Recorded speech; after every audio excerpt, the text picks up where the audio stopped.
Well, it's time for another Premier League preview and prediction show as we look ahead to match day 28 this weekend. And of course, the focus is on a big 6-pointer near the bottom of the table and probably a must win or certainly a must not lose game for Luton Town away at Crystal Palace. In addition to previewing that in detail, we're going to look ahead to all the weekend's Premier League fixtures. We're going to give our predictions and see what we think the scores will be. And of course, I'll encourage you to do exactly the same. If you get your predictions in the comments and beat or match my overall score for this week, you will get a shout out in the next recap next weekend when we look ahead to match day 29. But for now, we have got to look ahead to Crystal Palace versus Luton Town, two sides that were beaten and conceded 3 in the Premier League last week, but perhaps slightly different circumstances among them. Let's start with Luton Villa, the game I was at, which was a pretty strange game actually, and it was pretty well summed up by a Villa fan we were talking to after the game, which was Villa dominated the first half and deserved to be 2 up. Luton dominated the second half, deserved to make it 2-2, and the late winner was probably a bit harsh, but it was the naivety of Premier League defending, and it's an area where Luton have been caught a few times at the back post from those late crosses, very reminiscent of the Liverpool equaliser back in November. Unfortunately, just caught under the ball there, but an encouraging performance again from Luton, who continue to give everyone a game, unlike some of the other teams who have been promoted to the Premier League this season. But it was a difficult first half that wasn't without its problems, because all of those key players in the spine of the team we mentioned about potentially being back, Osho, Lokonga, Adebayo, all missed out on the game. And that was a real concern for us. We knew Amari Bell was struggling, he tried to start, and as soon as he jogged, we went, yep, that's game over. And unfortunately, he was off after a few minutes. And that actually led to a lot of Luton's downfall in the first half, because Alfie Doughty tucked in at centre-half after Issa Kabore had a few minutes there. And Doughty, of course, has been well known for being Luton's greatest attacking threat this year. Our wing-backs are where we create the most of our chances. And in the second half, you saw through him and Kabore just how important they are. But where he was tucked into the back 3 in the first half, because we literally didn't have anyone else available, it did take away a huge amount of our attacking threat. And for the first time in a few months in the Premier League, we actually just got camped in for half a game, and Villa were excellent. I still have my reservations about the second goal. I'm not sure it would have stopped it because we have switched off at times before, but the referee calling the right centre-half out of position to book him, then allowing a quick free kick over his head is a little bit suspect, but I still think it would have gone in even if Reece Burke had been back in position, because Ollie Watkins is just on fire. However, Luton came back into its second half, and the biggest encouraging sign, which may be a necessity this weekend, was Hashioka, the Japanese January signing, who came on at left centre-half, by no means his favoured position, can play in the centre of defence, but not often on the left side of it, and he was excellent, really competed well. Villa had no threat down that side in the second half, despite having stars on. And actually, if you look at the winning goal for Villa, it was forced by a deeper cross, which normally wouldn't have been the case if they'd had the attacking threat down in the first half. But Hashioka was excellent and probably will have to start this weekend unless Osho is perhaps fit. And that allowed Doughty back into position, and we saw the attacking threat the two wing-backs had. Although he got caught under the ball for the last goal, I thought Kabore was probably the standout player going forward for Luton in that second period. Flew down the right wing, really caused problems. And of course, Chio Ogbene being higher really helped us out there too. And Carlton Morris again popping up with another goal, which is really important for us, particularly with Adebayo's continued absence. But my hope is that Adebayo will be back this weekend, as will Lokonga, as will Osho. I can understand why against Villa they weren't risked if they were close, because let's be honest, the game's coming up against Palace and Forest these next 2 weekends, followed by the international break. They're the two that are going to define our season. We've got those two, and then a big run in our final 5 games.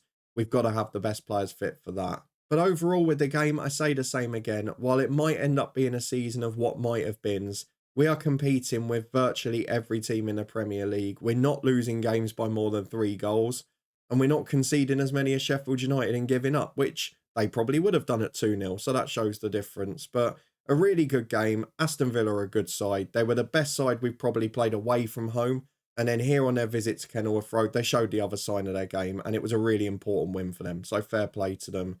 For Crystal Palace, Luton's opponents this weekend, a very different display. Of course, took the lead at Spurs with what was their only shot on target at the hour mark. and then absolutely set the barricade up in front of their own goal. They had 20% of the ball. Spurs were just trying to find a way through towards the end. And while, to be fair, the shape that Palace put themselves in almost worked out, it was eventually overdone by Spurs in the final 15.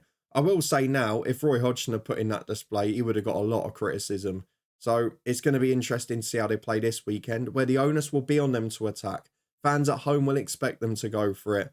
And I wonder whether that's going to cause problems. It has at times this year. It's a bit of a family grudge match, this. My granddad's a season ticket holder at Palace. I'm a season ticket holder at Luton. And of course, if we win, we'll go back within 5 points of them and hopefully closer to the likes of Forest and Everton as well, which could be crucial in the battle to survive. So for this game, I think it's going to be a battle of how Luton deal with Palace's attack and what players we've got fit in the middle, because we know that Eze has got those moments of brilliance in him. We saw one from Elise, the other star boy at Kenilworth Road earlier in the season. And Palace, the difficulty for us is that they've got real solid defensive options. So you look at the likes of Joachim Anderson, for example, who probably physically is one of the few that can comfortably deal with a Morris or an Adebayo. So I'm intrigued to see who's fit for Luton. It is probably going to impact the outcome. And of course, Palace have got incredibly physical strikers with Mateta and Edouard as those target men options. And Luton Town defensively have struggled with that, the aerial balls into their box at times this year, particularly since Lockyer has been unavailable. And Mads Anderson also out, who would be strong there. So I'm a bit worried about the game. I've no idea what the score's going to be, but I'm going to bank on Luton having those star players back. And just because it's a must win, I'm going to go with optimism. I rarely do it in these podcasts. I normally predict the results right, as I did with Luton losing 3-2 against Villa last weekend. But I'm going to go for it. I'm going to go for a Luton win because we've got to. We need to get the next 2 games on the board. And I'm going for Luton to win by 2-1. As wrong as I know that may well be.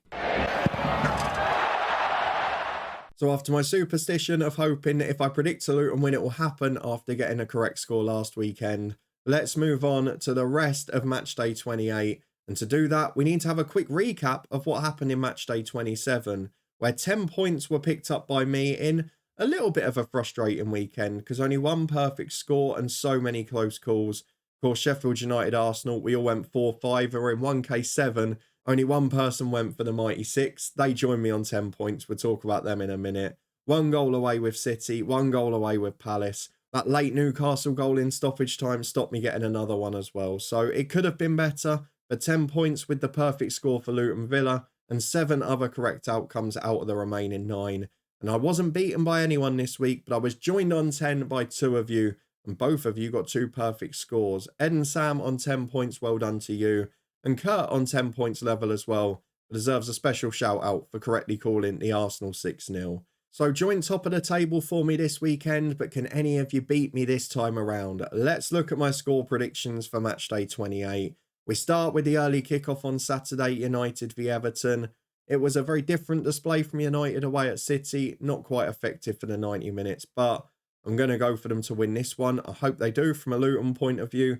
United to beat Everton by 2-0. Bournemouth v Sheffield United should be a comfortable home win.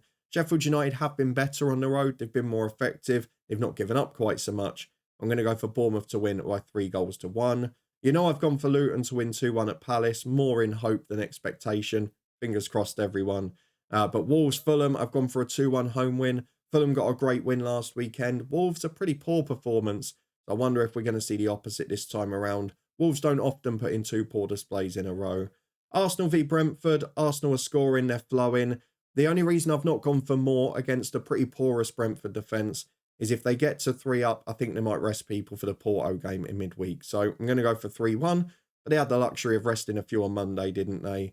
Villa v Spurs. Now, I've got to give a quick caveat here. I'm recording this before the Wednesday and Thursday night football in the European competition. So I've not got City's Champions League game and I've not got the Thursday night Europa scores.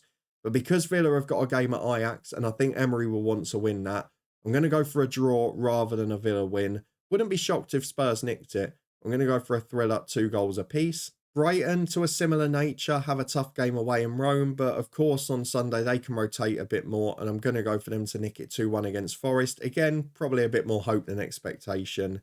West Ham back in form. David Moyes out. How can West Ham be doing so well again? They've got Freiburg on Thursday, but at home to Burnley, I think they'll be pretty comfortable. Liverpool v City is the game of the weekend, isn't it? That is the one that is quite possibly going to decide the title. Liverpool away in Prague on Thursday. I think they'll rotate a bit, and they're getting a few players back now. I know they won in controversial circumstances last weekend, but Darwin Núñez is a key player to have back. I just think they're going to beat City. I've got a hunch on it. I'm going to go for 3-2. But of course, that's another one that could be difficult. Don't think I'll be getting 8 correct outcomes this weekend, as the final game is Chelsea versus Newcastle United. And I'm going to go for the away side to get a win, because Chelsea do struggle against sides that sit back a bit more. Newcastle will be able to hit on the counter. They've got a great threat with some of those attacking players. And I think they're going to win by 2-1 at the Bridge to heap the pressure back on Maurizio Pochettino. So those are my predictions for Matchday 28. Do you agree or disagree with them? Let me know in the comments below. And give me your predictions for this weekend's Premier League action. As I mentioned earlier, if you beat or match my score, you will get a shout out in the next recap, which will be looking ahead to Luton Forest next weekend. But we are going to do a little special at the weekend on Sunday or Monday, looking ahead to Bournemouth Luton, just as a one-off preview.